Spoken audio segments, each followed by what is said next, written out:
Olá pessoal, hoje a gente vai falar mais um pouquinho sobre faturamento. Hoje a aula é faturamento parte 2. Então a aula passada a gente já conseguiu ver, né, o que seria o faturamento. Basicamente hoje você já tem uma noção do que é.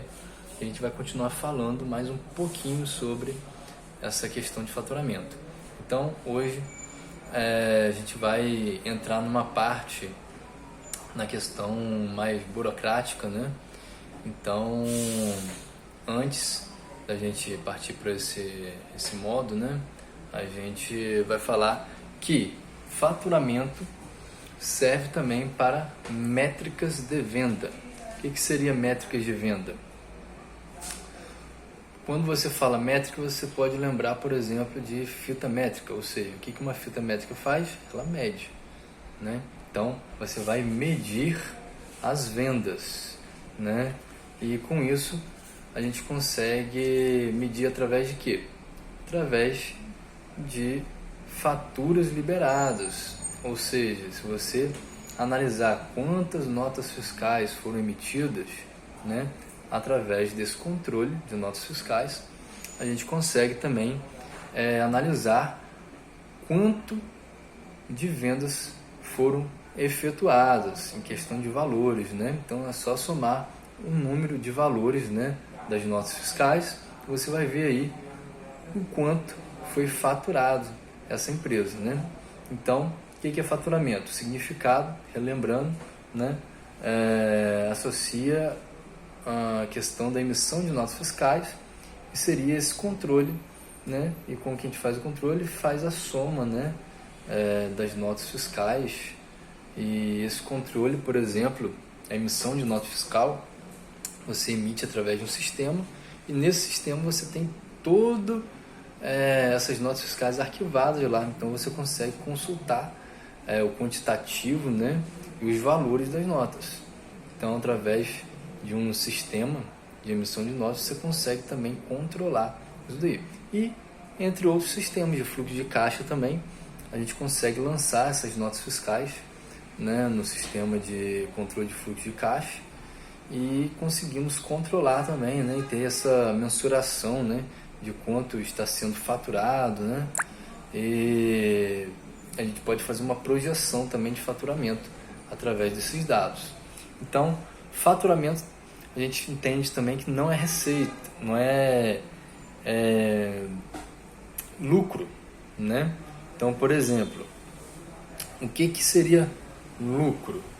Lucro nada mais é que aquilo que vai restar, né, após deduzir, né, despesas, custos, né, impostos. Então, a questão do faturamento é o bruto, né?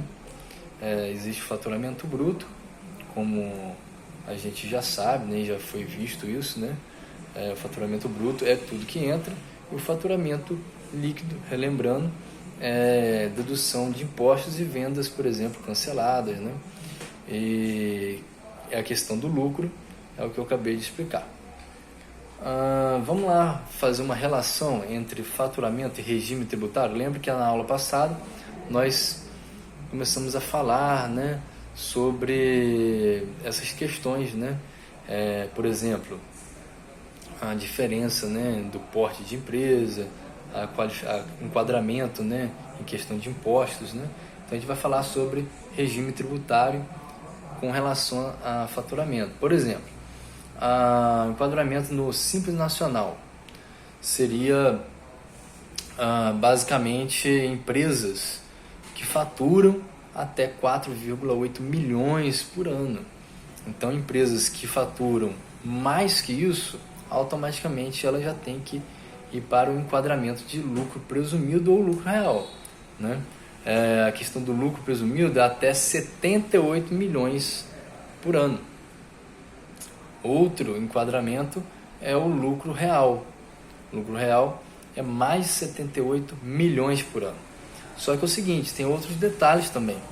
O Simples Nacional e o lucro presumido, a gente geralmente emite em guia única. Ele geralmente tributado através do faturamento, né, do que está entrando. Já a questão do lucro real já é diretamente, né, no lucro, tá certo? Então não é lançado, né, essas tributações em cima do faturamento. Então tem essa diferença também. E tem agora a questão do faturamento e o porte empresarial, tá? O porte empresarial, por exemplo, você tem algumas classificações. Vou dar um exemplo. Microempreendedor individual, que é o MEI, né? Inclusive muitos pequenos empreendedores, né, e pessoas que trabalham por conta própria também, que são os autônomos, passaram a se enquadrar nessa faixa, né, para poder fazer emissão de nota fiscal, né, e ter todos os seus direitos. Então, o microempreendedor individual, ele nasceu basicamente para atender os autônomos, mas muitos pequenos empreendedores, para iniciar um pequeno negócio, né, que você sabe que no Brasil é muito difícil, questão de tributação para iniciar, então foi uma forma mais simples de muitos empreendedores conseguirem levantar uma empresa, né? Então esse microempreendedor individual é um empresário também, ele tem um CNPJ, ele consegue emitir notas fiscais, consegue atender empresas, tá certo? E ele pode faturar até R$81 mil por ano, tá certo? A microempresa, que é o ME, são empresas e empresários individuais, né, também. Só que são empresas que podem faturar até 360 mil por ano, então já pode faturar mais um pouquinho, tá certo? E pode contratar mais de um funcionário também, porque o empreendedor individual ele pode ter um funcionário com carteira assinada, né, CLT, para estar ajudando ali na empresa. Já o ME não, você já pode ter mais funcionários, tá? Já empresas de pequeno porte, que é a EPP, elas podem ter um faturamento entre 360 mil até 4,8 milhões de reais por ano, né? Então já é uma empresa que já está caminhando aí para um crescimento mais sólido, então já fatura mais um pouquinho. E tem outras empresas, como empresas de médio e grande porte, que faturam acima de 4,8 milhões de reais, tá? E por que é importante saber isso? Por exemplo, você como um assistente administrativo em uma empresa, muitas vezes você vai ficar responsável por negociar compras, ou seja, você pode ser um assistente de compra em uma empresa. Então o que acontece? Você vai ficar responsável por negociar com fornecedores ou fazer cadastros de fornecedores, tanto de mão de obra ou material. Então, um do seu papel é analisar a empresa que você está cotando, fazendo uma cotação, né? Você pediu uma proposta comercial para algum tipo de serviço ou produto, então você recebeu essa cotação, fez essa cotação, né, de preço, e antes disso, de você solicitar a cotação, você tem que cadastrar essas empresas. E você vai verificar exatamente esse detalhe. Se ele é MEI, se ele é ME, se ele é PP, né? Questão de capital social da empresa, né? Que vem do CNPJ. Tudo isso você tem que levar em consideração antes de você fechar um contrato. Por exemplo, imagina se você vai contratar para um serviço ou compra de um produto que custa 100 mil reais. Um produto apenas, ou um serviço. Uma empresa no porte ME, ela consegue atender. E MEI já não consegue, porque é até 81 mil reais por ano. Ele só vai fazer um atendimento de um produto ou uma empresa. Provavelmente ele atende várias empresas, então já vai esgotar aí o seu limite de faturamento. Vamos dizer que você vai pegar aí um orçamento para fazer de 1 milhão de reais, mas você é ME ou é MEI. Aí, o que acontece? A empresa que vai contratar, né, tem que estar de olho nisso, porque você não pode fazer a contratação de uma terceirizada ou comprar um produto, né, de uma outra empresa, que o porte dela não se enquadra no valor do produto ou serviço que está sendo comercializado.